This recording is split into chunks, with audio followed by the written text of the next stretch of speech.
Boyfriend যদি তার গার্লফ্রেন্ডকে সিঁদুর পরিয়ে দেয় তবে কি বিয়ে হয়ে যায়?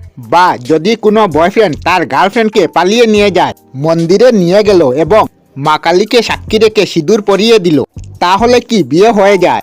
বয়ফ্রেন্ড গার্লফ্রেন্ডকে ইয়ার্কি মারতে মারতে বা কোনো অনুষ্ঠানে গার্লফ্রেন্ডকে সিঁদুর পরিয়ে দেয়, তাহলে কি বিয়ে হয়ে যায়? সেটাই আমরা আজকের ভিডিওতে জানবো। তাহলে বন্ধুরা, এটি জানার আগে জানতে হবে আমাদের সনাতন ধর্মশাস্ত্রে বিবাহ কত প্রকার।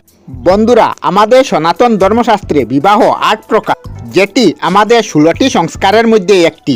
বিবাহ সংস্কার রয়েছে আমাদের সেই 8 প্রকার বিবাহ হল ব্রহ্ম, বৈদ্য, আর্য, প্রজাপত্য, গন্ধর্ব, অসুর, রাক্ষস এবং পিশাচ বিবাহ। এই 8 প্রকার বিবাহ আমাদের সনাতন ধর্মে বর্ণিত আছে। কিন্তু এই 8 প্রকার বিবাহের মধ্যে কোথাও বর্ণিত নেই যে শুধুমাত্র সিঁদুর পরিয়ে দিলেই বিয়ে হয়ে যায়। একটি বিয়ের 18 রকমের পদ্ধতি থাকে। সেই 18 রকমের পদ্ধতির মধ্যে একটি পদ্ধতি হলো সিঁদুর প্রদান করা।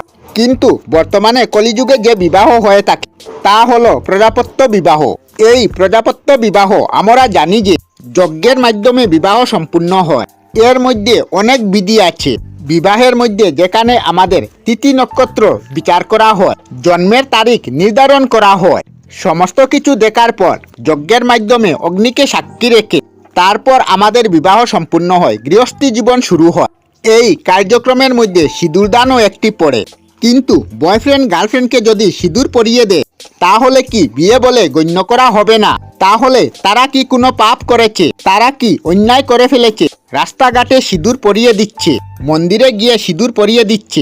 যখন গার্লফ্রেন্ড বয়ফ্রেন্ডকে সিঁদুর পরিয়ে দিচ্ছে তখন তাদের মধ্যে নিশ্চয়ই মিলন ঘটবে। তারা মনে করে তারা বিবাহ করে নিয়েছে, বিশাল আনন্দ পাচ্ছে সিঁদুর পরিয়ে। তারা ভাবছে স্বর্গ পেয়ে গেছে। তখন তো মিলন হবেই। কিন্তু এই মিলন অবৈধ মিলন হয়ে যায়। সেই অবৈধ মিলন কিসের মধ্যে পড়ে? সেটি পিশাচ বিবাহের মধ্যে পড়ে যায়। এটা চরম পাপ। এর ফলে বিবাহের মধ্যে মানসিক শান্তি থাকে না। এরকম আমাদের শাস্ত্রে বর্ণিত আছে। এখন হয়তো যারা পালিয়ে বিবাহ করেছে তারা আমায় পেলে একটু মারবে, কিন্তু না। দেখুন, আমরা শাস্ত্র থেকে উদাহরণ দিচ্ছি।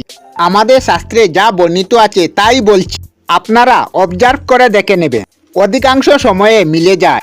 কোনো জায়গায় পালিয়ে কেউ বিয়ে করে নিল বা সিঁদুর পরিয়ে দিল, তারা অধিকাংশের মধ্যেই দেখবে যে তাদের মানসিক শান্তি নেই। বাচ্চা কাচ্চারা কথা শুনছে না। অনেক ক্ষেত্রে আবার ভালো আছে, কপাল বলে ভালো হয়ে যায়। শাস্ত্রে যেটা বর্ণিত আছে সেটাই আজকে বললাম।